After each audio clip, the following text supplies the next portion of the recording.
Sa Chidong, Jiangsu Province sa China, may isang dessert shop na minsan kinilala bilang simbolo ng uso at pangarap. At ang pangalan nito, Wild Berry Ice Room. Sa loob ng ilang taon, naging paboritong puntahan ito ng mga kabataan. Handa silang pumila ng mahigit 2 oras para lamang makapasok, makakuha ng litrato at maipakita sa social media na sila'y nakarating doon. Ngunit noong ika-3 ng Setyembre 2025, ang lugar na ito ng matatamis na alaala ay tuluyang nagbago. Sa gitna ng ordinaryong araw ng operasyon, isang lalaki ang biglang pumasok sa tindahan. Mahigpit ang hawak niya sa isang fire axe at sa kanyang mukha, malinaw ang galit na matagal nang kinikimkim. Sa loob lamang ng ilang segundo, nabura ang dating maayos at tahimik na paligid. Ang bawat hampas ay umalingaw-ngaw sa loob ng tindahan, sapat para magdulot ng takot at kalituhan. Ang marmol na counter, ang pinakamahalagang bahagi ng shop, ay nadurog. Kasabay ng pagbagsak ng mga mesa at upuan. Ang cream, jam at iba pang sangkap sa pagluluto ay kumalat sa sahig at dingding habang ang mga customer at empleyado ay nagsisigawan at nagsisikap makalayo. At ang lalaking may gawa nito ay hindi isang estranghero. Siya ay si Li Cheng, ang mismong may-ari ng Wild Berry Ice Room. Isang katotohanang mahirap paniwalaan. Ang negosyong inalagaan niya sa loob ng 3 taon, ang pangarap na binuo niya mula sa wala, ay siya ring winasak ng sarili niyang mga kamay. Para maitayo ang shop, nangutang siya kung saan-saan, ibinuhos ang lahat ng ipon at nalubog sa utang na umaabot sa 870,000 yuan. Hindi lang ito negosyo. Para kay Li Cheng, isa itong regalo ng pagmamahal. Ang dessert shop ay inialay niya sa kanyang asawa, si Ershi. Isang simbolo ng pangarap nilang mag-asawa at ng paniniwala niyang sapat ang sipag at katapatan para maging masaya ang isang pamilya. Ngunit bago patuloy ang bumigay ang kanyang katinuan, may isang eksena siyang nasaksihan. Isang eksenang hindi niya kailanman inasahan. Sa isang sasakyang nakaparada sa underground garage, nahuli niya ang kanyang asawa kasama ang isang batang empleyado ng kanilang bakery. Ngunit hindi pa roon nagtapos ang lahat. Nang mabasa ni Li Cheng ang mga mensahe sa pagitan nila, lalo siyang nadurog. Ang mga salitang naroon ay sapat para tuluyang mawala ang tiwala at dignidad na matagal niya nang iningatan. Dito nagsimulang gumuho ang lahat, ang tiwala, ang pamilya at ang pangarap na minsan niyang ipinaglaban. Si Li Cheng ay lumaki sa isang simpleng pamilyang manggagawa sa Jiangsu. Mula pagkabata, itinuro sa kanya ang pagiging tapat, masipag at marangal sa trabaho. Hindi siya palasalita, hindi rin siya sanay sa matatamis na pangako, ngunit kilala siya bilang taong maaasahan. Kapag may ipinangako, tinatapos. Pagkatapos ng kolehiyo, unti-unti siyang umangat sa kumpanya dahil sa sipag at disiplina. Para sa kanya, malinaw ang tungkulin ng isang lalaki. Magtrabaho, kumita at alagaan ang kanyang pamilya. Hanggang sa makilala niya si Ershi, isang babaeng kabaligtaran niya sa maraming aspeto. Palakaibigan, masigla at may mga matang puno ng ambisyon. Hindi siya kontento sa payak na buhay. Para kay Li Cheng, ang pagdating ni Ershi ay tila isang liwanag ngunit hindi niya alam. Ang liwanag na iyon ang magdadala sa kanya sa pinakamadilim na yugto ng kanyang buhay. Sa unang pagkakataon sa buong buhay niya, nakaramdam si Li Cheng ng kakaibang tibok ng puso. Magulo, mabilis at puno ng damdaming hindi niya kailanman naranasan. Sa sandaling iyon, malinaw ang kanyang sinabi sa sarili. Kung hindi niya makakasama habang buhay ang babaeng ito, parang mawawalan ng saysay ang lahat. At dahil doon, hindi siya nag-atubiling ibigay ang lahat para kay Ershi. Hindi marunong si Li Cheng sa mga romantikong galaw. Wala siyang alam sa matatamis na salita o engrandeng sorpresa. Ngunit tuwing gabi na kailangang mag-overtime si Ershi, tahimik siyang tumatayo sa ibaba ng gusali ng opisina, mag-isa at tahimik. Maaraw man o umulan, mainit man o malamig, araw man o gabi, sa kanyang kamay, isang bagong biling mainit na milk tea. Mukhang awkward, ngunit ito ay tapat. Hindi rin siya marunong mambola. Hindi niya alam kung paano purihin ang ganda ni Ershi o magsabi ng mga linyang karaniwang nagpapakilig. Kaya pinili niyang ipakita ang damdamin sa pamamagitan ng gawa. Tahimik siyang nag-ipon ng pera sa loob ng ilang buwan para lamang mabili ang designer bag na matagal nang gusto ni Ershi. Ang kabutihan ni Li Cheng ay hindi palabas, hindi rin engrande, ngunit totoo. At iyon ang unti-unting tumagos sa puso ni Ershi.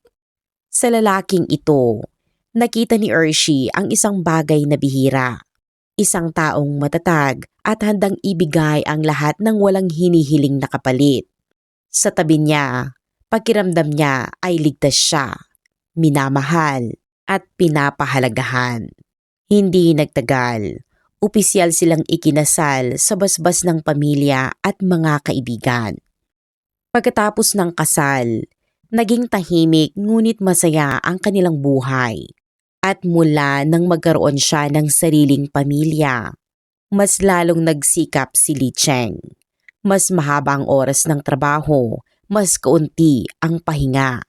Iisa lamang ang kanyang isip. Ang matupad ang pangarap ng kanyang asawa. Si Ershi ay may mataas na pamantayan sa buhay. Mahilig siyang mag-aral ng pagkain at may mahusay na panlasa sa disenyo at kulay. Sa isang masinsinang pag-uusap, masigla niyang ibinahagi ang kanyang pangarap. Gusto niyang magbukas ng pinakamagandang dessert shop sa Chidong, isang lugar na magiging puntahan ng mga mahilig sa uso at pagkain. Nang marinig ito ni Li Cheng, hindi siya nagdalawang isip. Agad siyang tumango. Tahimik niyang inilabas ang lahat ng perang naipon niya, ngunit hindi pa rin iyon sapat kaya nangutang siya at nangutang pa. Hanggang sa makalikom siya ng 870,000 yuan, humigit kumulang 6,786,000 pesos. Lahat ng iyon, ibinigay niya kay Ershi. Isang maikling pangungusap lamang ang sinabi niya. Mag-focus ka lang sa pangarap mo. Kung may babagsak, ako ang sasalo. Sa pera, ako na ang bahala.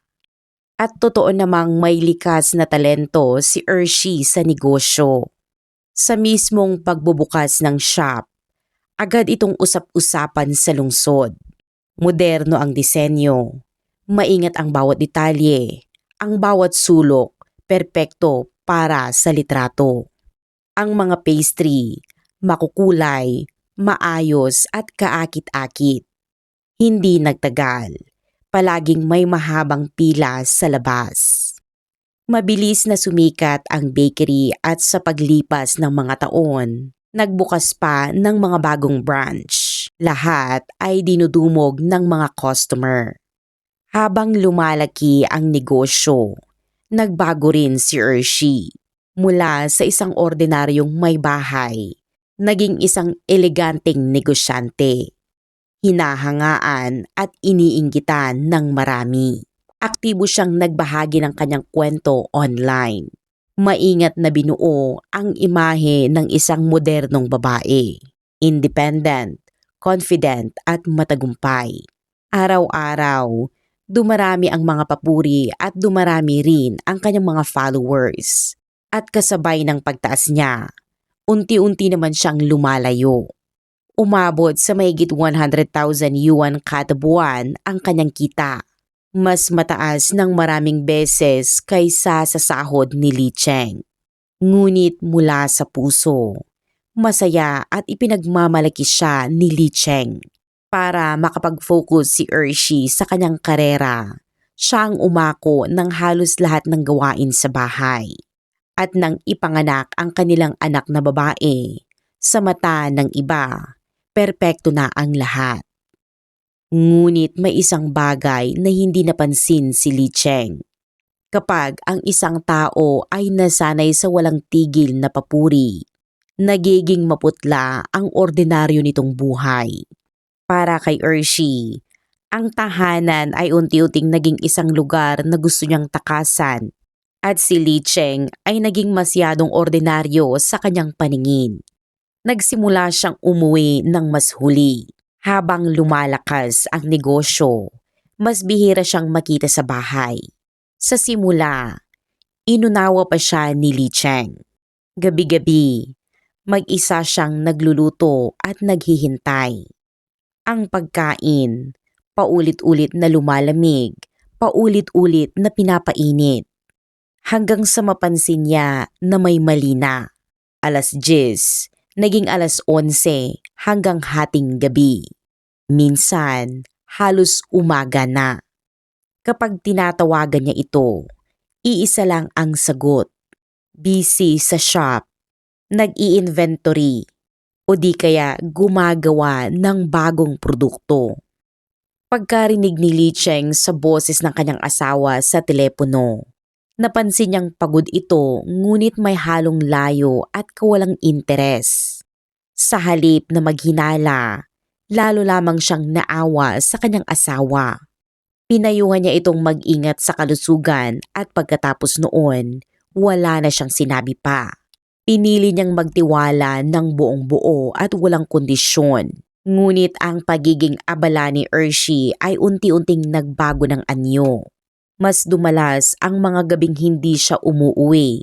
Minsan, sinasabihan niyang huli na at doon na lang siya matutulog sa shop. Minsan, wala kahit isang mensahe. Sa bawat pagkakataon, may bumibigat na pakiramdam sa dibdib ni Li Cheng. Ngunit pilit niya itong isinasantabi. Sinabi niya sa sarili na ginagawa niya ito para sa pamilya. Kailangan ko siyang suportahan. Ngunit dumating ang ikalawang senyales. Mas masakit pa kaysa sa una. Nagbago ang pakikitungo ni Ershi sa sarili nilang anak. 5 taong gulang pa lamang ang bata at likas na naghahanap ng lambing ng isang ina. Noon, may oras pa si Ershi na makipaglaro at magkwento. Ngunit kalaunan, tila naubos ang kanyang pasensya. Sa kaunting pag-iyak o paglalambing ng bata, hindi na niya maitago ang pagkainis. Nagsimula pa siyang magreklamo kay Li Cheng na ang bata raw ay pabigat at hadlang sa kanyang kalayaan. Sinubukan siyang kausapin ni Li Cheng. Sinabi niyang mabilis lang ang panahon ng pagkabata at kailangan ng anak ang ina. Ngunit bigla siyang sinagot ni Ershi nang may galit. Sinabing hindi raw siya naiintindihan. Hindi raw niya alam kung gaano siya nagsakripisyo para lamang sa shop. Upang maiwasan ang pagtatalo, pinili na lang ni Li Cheng ang manahimik. At siya na mismo ang naglaan ng oras sa kanilang anak. Isang gabi, isang pangyayaring hindi na kailanman makakalimutan ni Li Cheng. Sa pagkakataong iyon, umuwi si Ershi upang matulog. Sa kalagitnaan ng gabi, ang kanilang anak, marahil dahil sa masamang panaginip o hindi maayos ang pakiramdam ay napahagulgol. Nagising si Ershi. Umupo siya sa kama, bakas sa mukha ang matinding inis at agad na lumapit sa bata habang galit na sumisigaw. Sa takot, lalo pang umiyak ang bata. Sa sandaling iyon, Tuluyang nawala ang kontrol ni Ershi at nasaktan ang sariling anak. Nasaksihan ito ni Li Cheng. Parang namanhid ang kanyang buong katawan ni hindi siya makapaniwala sa kanyang nakita. Agad niyang niyakap ng maigpit ang kanilang anak habang patuloy itong nanginginig sa takot. Pagkatapos, dahan-dahan niyang tiningnan ang kanyang asawa. Ang mga mata ni Ershi noon ay malamig at mabangis, para bang isang taong hindi niya kilala. Sa sandaling iyon, nakaramdam si Li Cheng ng isang nakakatakot na pakiramdam ng pagkailang. Ang gabing iyon ay tila isang karayom na bumuon ng malalim sa kanyang puso. Upang malaman ang totoo, nagpasya si Li Cheng na tahimik na obserbahan ang bawat galaw ng kanyang asawa. Hindi nagtagal, may isang pamilyar na figura ang nakatawag ng kanyang pansin. Isang binatang empleyado sa bakery, si Jiang, 18 taong gulang at isang summer worker. Malinis ang itsura, malakas ang pangangatawan at puno ng enerhiya dala ng kabataan. Isang bagay na alam ni Li Cheng na matagal na niyang iniwan. Ilang beses nang dumaan si Li Cheng sa bakery upang sunduin si Ershi at sa bawat pagkakataon, nakita niya kung paano magkatabi silang umuupo, magaan ang katawan at labis ang pagiging malapit. Ang mga kilos na iyon ay malinaw na lampas sa normal na ugnayan ng amo at empleyado. Sinubukan niyang magtanong ng hindi direkta. Ngunit sa halip na sagot, iniwasan siya ni Ershi o kaya'y minura siya, tinawag na paranoid at inakusahan ng maruming isip. Ngunit sa bawat marahas na pagtanggi, lalo lamang tumitibay ang hinala ni Li Cheng. May isang lihim at hindi ito maliit.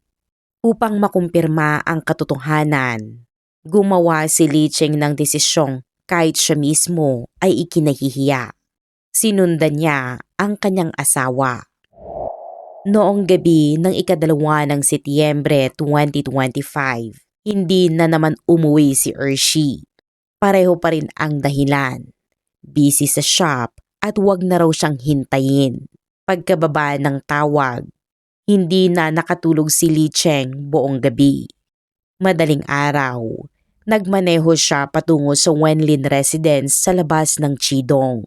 Naalala niyang minsang nabanggit ni Ershi na doon umuupa si Jiang. Nagpark siya sa isang tagong lugar at tahimik na naghintay habang nakatingin lamang sa gate ng residential area. Mabagal ang oras. Napakabagal. Nang malapit na siyang umalis, doon niya nakita ang pamilyar na sasakyan. Si Ershi ang nagmamaneho at sa tabi niya, si Jiang. Masaya silang nag-uusap, nagtatawanan na para bang magkasintahan. Sa ilalim ng malinaw na sikat ng araw, nakita ni Li Cheng ang ngiting matagal niya nang hindi nakikita sa mukha ng kanyang asawa. Sa sandaling iyon, gumuho ang lahat ng dahilan, lahat ng bulag na pagtitiwala, lahat ng natitirang pag-asa. Ngunit hindi pa iyon ang pinakamahalagang nakita niya. Kinagabihan, tinawagan niya muli si Ershi. Pinilit niyang gawing normal ang kanyang boses, tinanong kung nasaan ito. Ang sagot, busy sa shop, honey. Tahimik niyang ibinaba ang tawag. Mag-isa siyang nagmaneho patungo sa underground parking ng Weiyu Plaza. Nagpark siya sa pinakamadilim na sulok, pinatay ang makina at naghintay hanggang maghating gabi. Dumating ang sasakyan ni Ershi, huminto, pinatay ang makina ngunit walang bumaba. Kumakabog ang dibdib ni Li Cheng. Dahan-dahan siyang lumapit. May hamog ang bintana. Sumilip siya sa maliit na bahagi at doon niya nakita ang babaeng inialay niya ang lahat, kasama ang binatang si Jiang.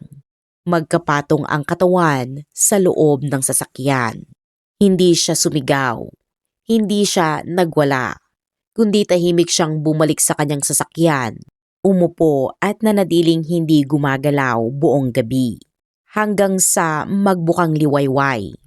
Sa isip niyang manhid at walang laman, iisa na lang ang malinaw na salita: diborsyo. Noong 10 ng Setyembre, bumalik siya sa bahay na walang tao. Umupo siya sa harap ng computer at dahan-dahang tinype ang 4 na salita: kasunduan sa diborsyo. Bawat letra ay parang kutsilyo na humihiwa sa kanyang puso at sa pagkakataong iyon, hindi na niya napigilan ang kanyang luha. Dala ng likas na instinct ng isang ama, alam ni Lee Cheng na kailangan niyang protektahan ang anak at pati na rin ang kanyang sarili. Kaya nagsimula siyang balikan ang mga lumang account. Isa-isa at maingat. Binuksan niya ang phone banking app at sinuri ang bawat transaksyon, isa pagkatapos ng isa. Ang kanyang natuklasan ay halos ikamatay niya sa matinding galit. Lumabas na simula pa noong Hulyo ng taong iyon. Eksaktong panahon kung kailan nagsimulang magtrabaho si Jiang sa bakery, ay tuloy-tuloy na nagpapadala ng pera si Hershey sa isang account na nakapangalan kay Jiang. Hindi minsan, hindi dalawa, kundi paulit-ulit. Sa loob lamang ng 2 buwan, may maliliit na halaga, may malalaki at ang pinakamalaking isang beses na transfer ay umabot sa 200,000 yuan, humigit kumulang 1,260,000 pesos. Parang biglang umakyat sa ulo ni Lee Cheng ang kanyang galit.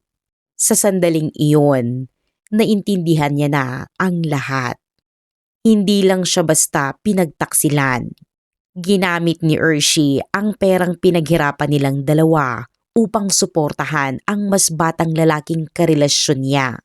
Ang lahat ng taon ng pagtitipid ni Lee Cheng, ang perang inipon sa pawis at pagod ay naging puhunan lamang para paligayahin ang ibang lalaki. Ang kahihiyang iyon ay mas masakit pa kaysa kung nakita niya mismo ang pagtataksil gamit ang sariling mga mata. Inimprenta ni Lee Cheng ang kasunduan sa diborsyo kasama ang lahat ng tala ng bank transfer. Bit-bit ang huling hibla ng pag-asa o marahil isang huling babala. Nagmaneho siya papunta sa bakery. Gusto niyang panatilihin kahit kaunti sa natitirang dignidad ng kanilang pagsasama. Gusto rin niyang marinig mismo kay Hershey harapan kung bakit niya ito nagawa. Ngunit hindi man lang iyon ibinigay sa kanya. Mula 9:00 ng umaga, nakatayo si Lee Cheng sa harap ng shop na tila isang bantay sa pintuan. Tumawag siya at nag-text. Sinabi niyang nasa ibaba lamang siya na may mahalaga silang kailangang pag-usapan. Ang sagot ni Hershey, katahimikan. Paulit-ulit na naputol ang mga tawag. Para siyang pagong na nagkubli sa sariling shell. Umaasang mawawala ang problema kung magtatago lamang. Alam niyang naghihintay si Lee Cheng. Posibleng nasa loob lamang siya ng shop, tahimik, malamig na pinagmamasdan ang lahat ngunit hindi siya bumaba. Lumipas ang oras, minuto at isa pang panibagong oras. Unti-unting naubos ang pasensya ni Lee Cheng mula galit, naging pagmamakaawa hanggang sa wala nang natira kundi kawalan ng pag-asa. Bandang 4:00 ng hapon, nang muli na namang biglang maputol ang tawag, narinig niya sa sarili niyang isip ang pagkaputol ng natitirang kontrol. Pakiramdam niya, siya na ang pinakamalaking biro sa mundo. Nakatayo siya mag-isa sa isang abalang kalsada, ginagampanan ang isang trahedyang walang nanonood. Napunta ang tingin niya sa isang palakol na pang-emergency sa katabing hardware store. Wala ng pag-iisip. Tumakbo siya, kinuha ang palakol at sumugod papasok sa bakery. Ang lugar na minsan niyang minahal ngunit ngayoy lubos na kinamumuhian. Nabasag ang unang salamin. Nagkagulo ang mga tao. May sumisigaw, may tumatakbo. Ngunit wala nang naririnig si Li Cheng. Ang paningin niya ay nakatuon na lamang sa nasa harapan. Sumunod ang ikalawang hampas at tumama ito sa display case. Ang mga pastry, dating simbolo ng pangarap at kaligayahan, ay naging wasak na tambak. Lubusan na siyang nawalan ng kontrol. Sinira niya ang lahat. Mga counter, mesa at upuan. Gusto niyang burahin ang lugar na ito na naging mismong saksi sa kanyang kahihiyan. Hindi nagtagal. Dumating ang mga pulis. Inigilan si Li Cheng na halos hindi makalakad. Ang eksena ay nakuna ng video at kumalat sa internet na parang virus. Ang unang paghatol, dumating sa legal na paraan. Inaresto siya dahil sa pagsira ng ari-arian, ngunit halos kasabay nito. Nagsimula ang isa pang hatol, hindi sa korte, kundi sa social media. Ang video ng wasak na bakery kasama ang mapanlikhang headline ay agad na nagpasiklab sa buong internet. Matapos makalaya, hindi na nagkubli si Li Cheng. Napag-isipan niya na ito. Kung hindi na maayos ng pribado, ilalantad na lamang niya ang lahat. Gumawa siya ng social media account at isa-isang inilabas ang ebidensya. Una, ang video sa parking area.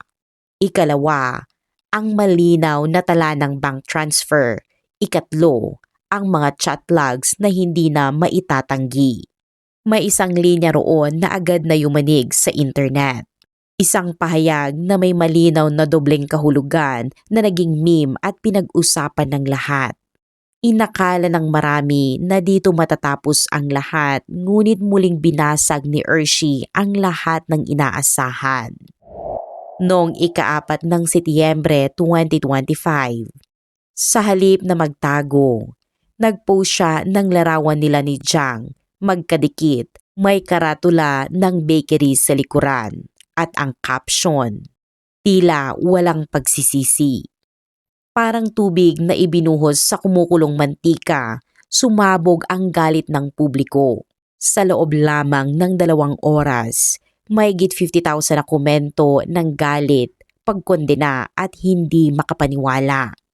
Para sa marami, ito ay hindi simpleng iskandalo. Isa itong hayagang hamon sa moralidad ng publiko at isang tahasang paglapastangan sa hangganan ng pagtanggap ng lipunan. Isang malinaw na paglapastangan sa mga pinapahalagang pagpapahalaga sa pamilya at pag-aasawa na iningatan ng maraming henerasyon. At sa totoo lang, ang wakas ng trahedyang ito ay tila matagal nang nakatakda mula pa sa simula. Sa aspeto ng batas, mabilis na natapos sa korte ang proseso ng diborsyo ni Li Cheng at Hershey. Ang kustodiya ng kanilang anak ay ipinagkaloob kay Li Cheng. Si Hershey naman ay inatasang magbayad ng buwanang sustento sa bata ayon sa umiiral na batas. Tungkol naman sa halagang 870,000 yuan, katumbas ng humigit kumulang 6,720,000 pesos na buong hirap na inutang ni Li Cheng mula sa iba't ibang pinagkukunan upang matupad ang pangarap ng kanyang asawa na magbukas ng paninderya. Naglabas din ng malinaw na desisyon ang korte. Itinuring ang halagang ito bilang isang hindi bulinadong pagbibigay sa isang ikatlong partido habang umiiral pa ang kasal. Dahil dito, iniutos ng korte na ibalik ang buong halaga kay Li Cheng ayon sa batas. Ngunit lampas sa malamig na mga hatol ng hukuman, ito ay isang masakit na totoong kwento ng buhay. Isang kwento na nagsimula sa wagas at tapat na pagmamahal na unti-unting hinubog ng magagandang pangarap para sa hinaharap. Ngunit sa huli, ganap na gumuho, nalunod sa putik ng mababang pagnanasa at walang awang pagtataksil. Nanalo si Li Cheng sa kaso. Nabawi niya ang hustisya sa mata ng batas, ngunit may mga bagay na tuluyan niyang nawala at hindi na kailanman maibabalik. Nawala sa kanya ang isang buo at kumpletong pamilya. Nawala ang asawang minsan niyang minahal ng buong buo. Nawala ang mga taon ng kabataan na inialay niya ng walang pag-iimbot.